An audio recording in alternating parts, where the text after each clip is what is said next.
Well, nagluto tayo dito ng blue turnip rice. Kumbaga, ika nga, ito yung solusyon sa white rice at magiging blue turnip rice o blue rice. Ang mga ingredients po ito, mga ka-followers, blue turnip, 10 blue turnip flour, ibinabad ho natin sa mainit na tubig at saka yung sabaw niya, yan yung sinabaw natin doon sa bigas kung saan ating niluto po para maproteksyonan po natin yung tinatawag natin na masamang epekto. Yan na.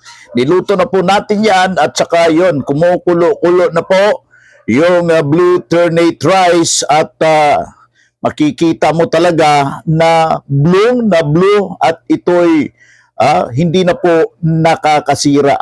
Kaya sa lahat po nating mga ka-followers, para masubukan, you try to luto yung nasabing blue turnip rice, mga ka-followers. Okay? So, nandiyan, naluto na. Ito na po yung resulta.